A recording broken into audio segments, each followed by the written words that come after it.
আসসালামু আলাইকুম। ষষ্ঠ থেকে দশম শ্রেণীর সুপ্রিয় শিক্ষার্থী বন্ধুগণ, আশা করছি তোমরা সবাই ভালো আছো। তথ্য উপাত্ত বা পরিসংখ্যান অধ্যায়ের এই ভিডিওটা ষষ্ঠ থেকে দশম শ্রেণীর প্রতিটি স্টুডেন্টের জন্যই খুবই গুরুত্বপূর্ণ হতে চলেছে। বিশেষ করে কাজে লাগবে নবম দশম শ্রেণীর জন্য। তো এই অধ্যায়ে যে সমস্ত বিষয় আলোচনা করা হয় সাধারণত সেগুলো হচ্ছে মোটামুটি এই 12টা বিষয়।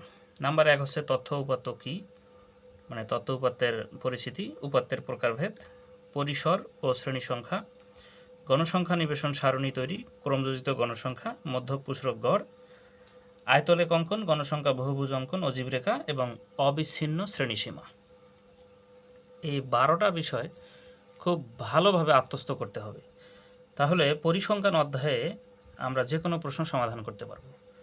তো আজকের এই ভিডিওতে আমরা এক এক করে প্রত্যেকটা বিষয় শেখার চেষ্টা করব। শুরুতে আমরা আলোচনা করব অবিচ্ছিন্ন শ্রেণীসীমা নির্ণয়। এই বিষয়টা নিয়ে আমরা আলোচনা করব। আমরা সাধারণত বই পুস্তকে যেভাবে অবিচ্ছিন্ন শ্রেণীসীমা নির্ণয় করি তার কিছু ব্যতিক্রমভাবে আমরা আজকে নির্ণয় করা শিখব। অবিচ্ছিন্ন শ্রেণীসীমাটা 3ভাবে নির্ণয় করা যায়। আজকে আমরা এই 3 পদ্ধতি শেখার চেষ্টা করব। প্রথম পদ্ধতি হচ্ছে নিম্নসীমার মানটা 1 করে কমিয়ে নেব। নিম্নসীমায় 1 করে কমাবো, তাহলে 6 থেকে হয়ে যাবে 5, তাহলে 5 থেকে 10। দ্বিতীয় শ্রেণীর 11 থেকে 15 আছে, তাহলে এখানে 1 কমাবো, তাহলে হবে 10 থেকে 15। একইভাবে প্রত্যেকটাই হবে। 16 আছে অর্থাৎ 15 নিতে হবে এখানে, 15 থেকে 20। পরের শ্রেণী আছে 21 থেকে 25, তাহলে নিম্নসীমায় 1 কমালে হবে 20 থেকে 25। আর শেষ শ্রেণী আছে 26 থেকে 30, তাহলে এটা হবে 1 কমিয়ে নিলে, নিম্নসীমায় 1 কমিয়ে নিলে 25 থেকে 30। তাহলে প্রথম নিয়ম আমরা কি শিখলাম? নিম্নসীমার যে মানটা আছে এখানে 1 করে কমিয়ে আমরা অবিচ্ছিন্ন শ্রেণীসীমা তৈরি করব। এরপর দ্বিতীয় নিয়ম হচ্ছে উচ্চ সীমায় 1 করে বাড়াবো। কি করব? উচ্চ সীমায় 1 করে বাড়াবো, তাহলে 6 থেকে 10, তাহলে এটা হবে 6 থেকে 11। মানে শুধুমাত্র উচ্চ সীমার মানটা 1 করে বাড়াবো। তাহলে দ্বিতীয় শ্রেণীতে কি আছে? 11 থেকে 15, তাহলে এটা হবে 11 থেকে 16। এই যে এটা হচ্ছে উচ্চ সীমা, এটা হচ্ছে নিম্ন সীমা, তাহলে শুধুমাত্র উচ্চ সীমার মানটা 1 করে বাড়াবো। তৃতীয় শ্রেণী হচ্ছে 16 থেকে 20, তাহলে এটা উচ্চ সীমায় 1 বাড়ালে হবে 16 থেকে 21। তারপরের শ্রেণী হচ্ছে 21 থেকে 25, তাহলে 1 বাড়ালে হবে 21 থেকে 26। শেষ শ্রেণী হচ্ছে 26 থেকে 30, তাহলে উচ্চ সীমায় 1 বাড়ালে হবে 26 থেকে 31।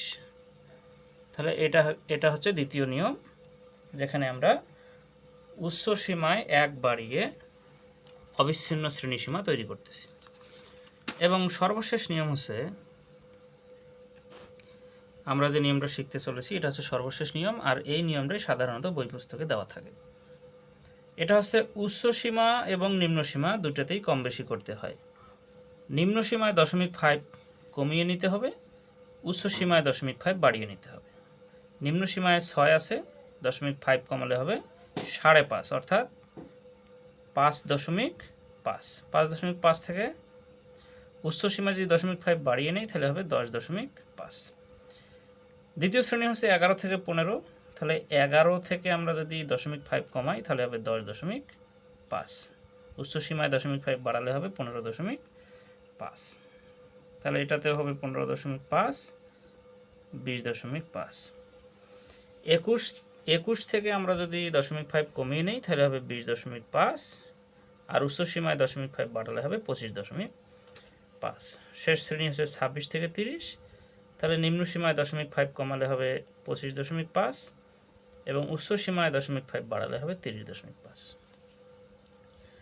তো এই ছিল আজকের অবিচ্ছিন্ন শ্রেণীসীমার গুরুত্বপূর্ণ আলোচনা।